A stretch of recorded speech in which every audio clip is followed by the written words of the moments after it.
Hey everyone, Brian Safchik here. So I want to talk to you guys today about thank you emails. I get asked this all the time from my candidates coming out of an interview. Should I send a thank you? And so I want to walk you through my thoughts on should you send thank yous, how do you send thank yous, when should you send them, what makes a good thank you versus a bad one, because this could be pretty important. Because frankly, I would rather my candidates not send anything than send a bad thank you email. So what are my thoughts on these? Absolutely, for an on-site interview, you should send thank you emails to every single person you have met with on that interview. If you have not gotten their business card, you should be able to either figure out their email address according to the way the format is, or you may be able to ask someone in talent acquisition, or if you went through a recruiter like me, I can generally get email addresses for you for people who didn't get their business cards, right?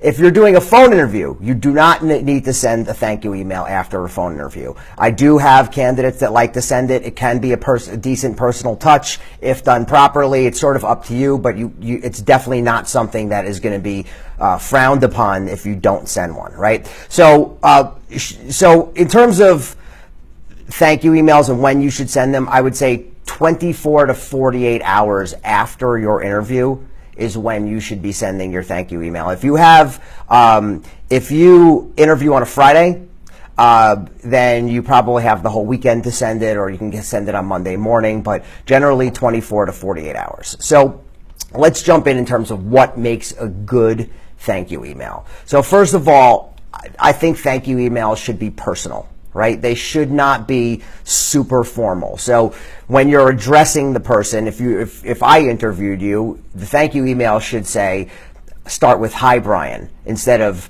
"Dear Mr. Safchik." Okay, if you say "Dear Mr. Safchik" to me, I'm gonna be turning around looking for my father. Okay, so I would rather it just be personal. The next thing you should personalize the thank you. So let's say you go on an on-site interview and you meet 5 people.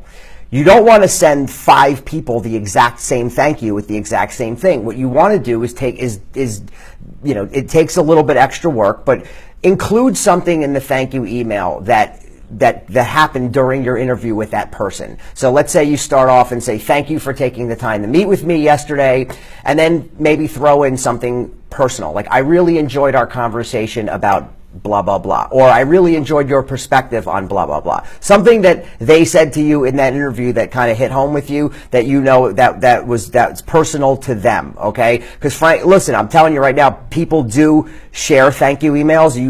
People do forward them around to the interview team. So if you're sending the exact same one to everyone, it just kind of comes across as a little bit lazy. So you don't want to do that.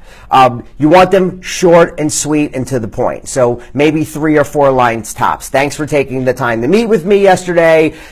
Include something, the personal thing. "I really enjoyed your perspective on this. I am really interested in the opportunity. I hope to hear from you soon." Or you could maybe put in something like, "Feel free to reach out to me," and then leave your phone number if you have any additional questions. You can do that. Short, sweet, to the point, and move on, okay? What makes a bad thank you? So one of the worst things you can do is having spelling errors or grammar errors in your thank you email. So I would suggest that before you send them, write them in a Microsoft Word document. Now, obviously, spelling does get picked up by most people's email, but grammar is not isn't picked up as well in email. So use like a Microsoft Word document to write it. Too formal. So making it really formal, like I said before, "Dear Mr. Safchik," if you're writing to me, and the writing style is extremely formal. I don't think you want to do that. If you're going for an executive assistant position and you want to show some of your writing skills, you may want to, in that case, maybe make it a little bit more formal. But other than that particular case, I think they should be, you don't want them to be too formal, right?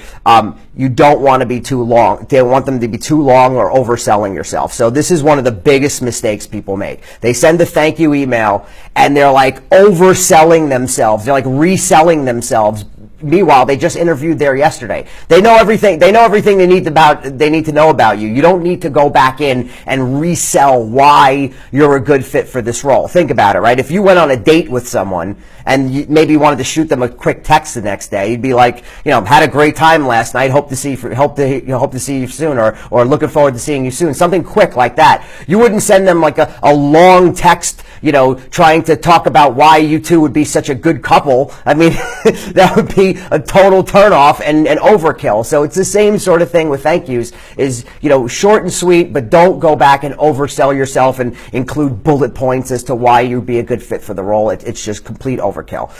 So those are my tips. Hope it's valuable to you. Share the video if it is, and I will catch up with you guys soon. Have a great day, everyone. Take care.